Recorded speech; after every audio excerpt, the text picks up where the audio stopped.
Дэлхийд даяар 3 эмэгтэй тутмын нэг нь амьдралынхаа туршид ямар нэг байдлаар хүчирхийллийн хохирогч болдог бөгөөд гендерт зориулсан хүчирхийллийн хохирогч, даван туулагч болж буй нийт 1 тэрбум гаруй эмэгтэйчүүд байдаг хэмээн үздэг. Үүнээс улбаал нь дайны дэлхийд 1 тэрбумаараа тэмцээ олон улсын хөдөлгөөн гисэн бөгөөд 1 тэрбум охид эмэгтэйчүүдийн эрхийн төлөө тэмцэж буй дэлхийн томоохон хөдөлгөөний нэг юм. Энэхүү үйл ажиллагаа нь дан ганц охид эмэгтэйчүүдээс гадна тэднийг хайрладаг, дэмждэг хүмүүсийг хүчирхийллийг таслан зогсоохын төлөө эсэргүүцлээ урлагаар дамжуулан илэрхийлэх шаардлагыг уриалгаараа онцлогтой юм. Уг хөдөлгөөнийг Монгол улсад 2013 оноос эхлэн жил бүр тасралтгүйгээр өдөө 8 дахь жилдээ зохион байгуулж байна. Урлагаар дамжуулан олон нийтийн мэдлэг ойлголтод нөлөөлөх, гендерт зориулсан хүчирхийллээс урьдчилан сэргийлэх нь тус хөдөлгөөний гол онцлог зорилго бөгөөд энэ жил зохион байгуулагдсан үе ажлуудыг танилцуулъя. Бидний дуу хоолой эмэгтэйчүүдийн болон 1 тэрбумаараа тэмцээ олон улсын хөдөлгөөн нь урлагаар дамжуулан олон нийтэд хүрч ажилтдаг онцлогтой тул эмэгтэйчүүдэд ээлтэй орон зайг бүрдүүлэх, зөв хандлагыг түгээн дэлгэрүүлэх зорилготойгоор залуу уран бүтээлчтэй хамтран бидний дуу хоолой болон Улаанбаатар хотын 4 цэгт байршууллаа. Энэхүү булан мөн эмэгтэйчүүдэд зориулсан орон зай үүсгэх, тэднийг дэмжих, урам зориг өгөх зорилготойгоор хийгдэж байна.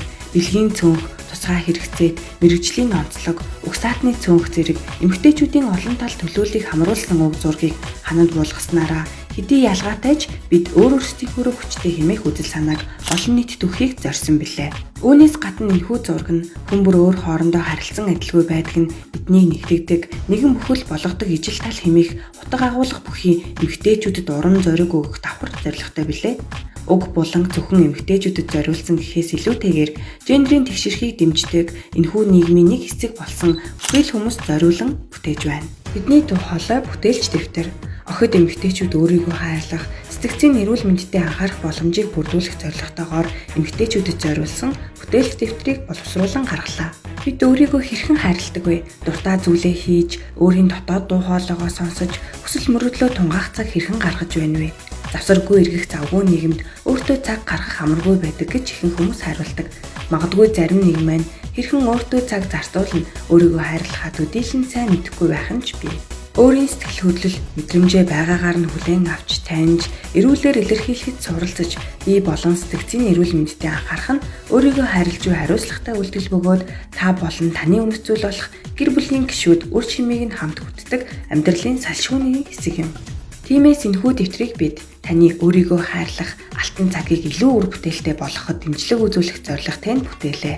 Уг бүтээлч дэвтрээ дамжуулна, сэтгэл хөдлөл, мэдрэмжээ анзаарч сонсох, сэтгцийн эрүүл мэндийн талаарх ойлголтыг нэмэгдүүлэх сургалтыг охид эмэгтэйчүүдэд зохион байгуулж ирсэн бөгөөд цаашид бид үндэсний хэмжээнд 3000 гаруй эмэгтэйчүүдэд уг сургалтыг зохион байгуулахаар төлөвлөн ажиллаж байна.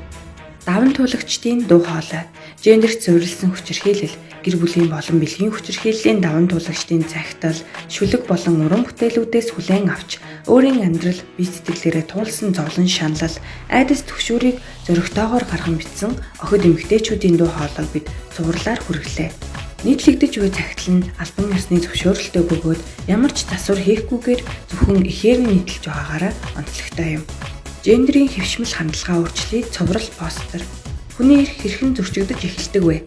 Цахим орчинд хөөсээр ялгуулан гадуургасан утга агуулга бүхий зураг, нийтлэл, бичлэгээс эхэлдэг байх талтай.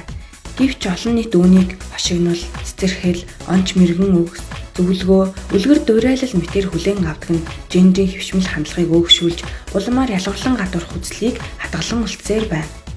Тиймээс бид эдгээр постуудыг эсрэгцүүлнэ, гендерийн тэгш байдлыг хангасан, эцгийн эрх ёсыг халсан агуулга бүхий байдлаар ойлгуулах, нөлөөлөх зорилготойгоор олон нийтэд цуврал постэр болгон хүргэж байна.